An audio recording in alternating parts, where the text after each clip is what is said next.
Today we're reading Each Kindness by Jacqueline Woodson, illustrated by E.B. Lewis.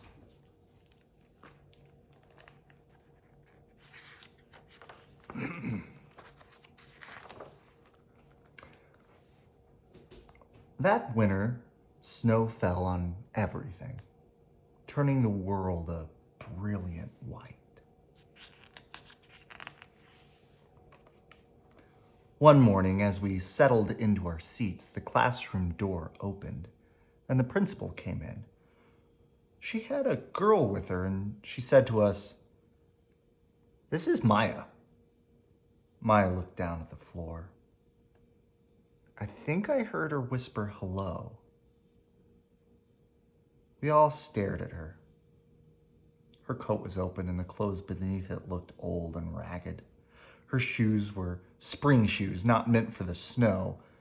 A strap on one of them had broken.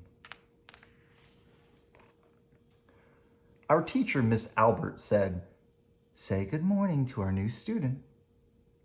But most of us were silent.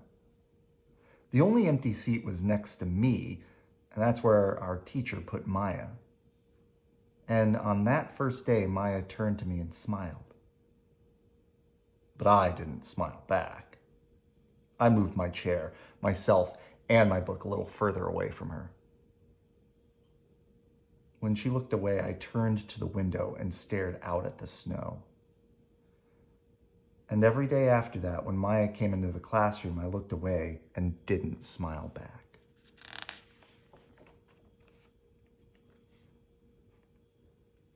My best friends that year were Kendra and Sophie. At lunchtime, we walked around the schoolyard, our fingers laced together, whispering secrets into each other's ears.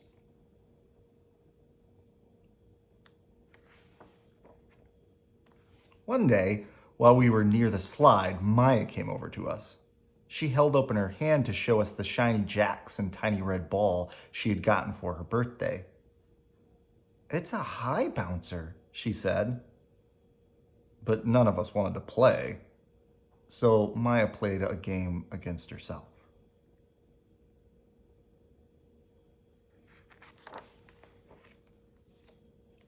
That afternoon, when we got back into the classroom, Maya whispered to me, "Bet you can't guess who the new Jacks champion of the world is." Behind me, Andrew whispered, "Chloe's got a new friend. Chloe's got a new friend." "She's not my friend," I whispered back.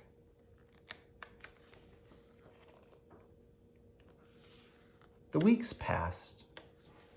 Every day we whispered about Maya, laughing at her clothes, her shoes, the strange food she brought for lunch. Some days, Maya held out her hand to show us what she had brought to school.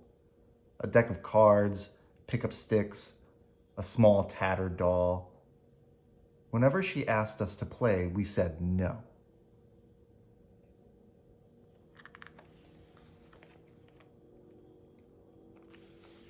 The days grew warmer and warmer, and the pond thawed.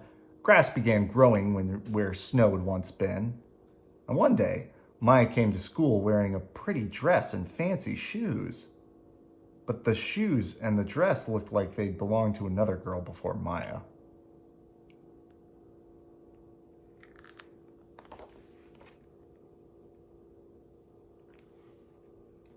"I have a new name for her," Kendra whispered. "Never knew." Everything she has came from a secondhand store. We all laughed. Maya stood up by the fence. She was holding a jump rope but did not come over to us to ask if we wanted to play. After a while, she folded it double, rolled the ends around each hand, and started jumping. She jumped around the whole schoolyard without stopping. She didn't look up once. She just jumped and jumped and jumped.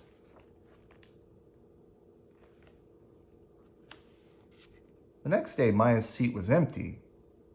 In class that morning, we were talking about kindness.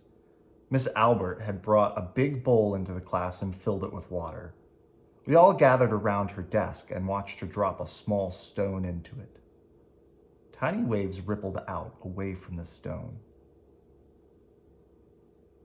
"This is what kindness does," Miss Albert said. Each little thing we do goes out like a ripple into the world. Then Miss Albert let us each drop the stone in as we told her what kind things we had done. Joseph had held the door for his grandmother. Kendra helped change her baby's brother's diaper. Even mean old Andrew had done something. I carried teacher's books up the stairs, he said, and Miss Albert said it was true. I stood there holding Miss Albert's rock in my hand, silent. Even small things count, Miss Albert said gently. But I couldn't think of anything and passed the stone on.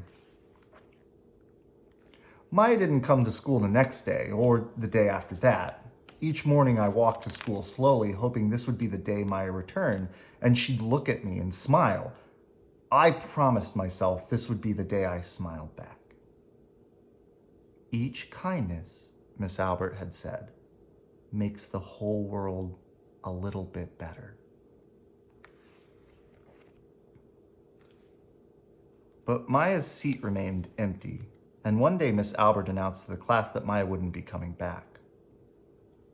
Her family had to move away, Miss Albert said. And then she told us to take out our notebooks. It was time for spelling.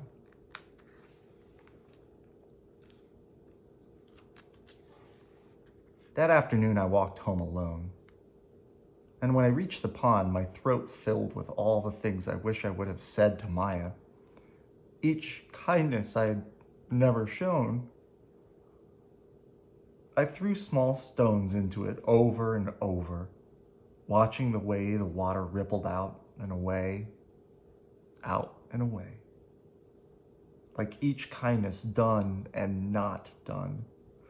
Like every girl somewhere holding a small gift out to someone, and that someone turning away from it. I watched the water ripple as the sun set through the maples, and the chance of a kindness with Maya became more and more forever gone.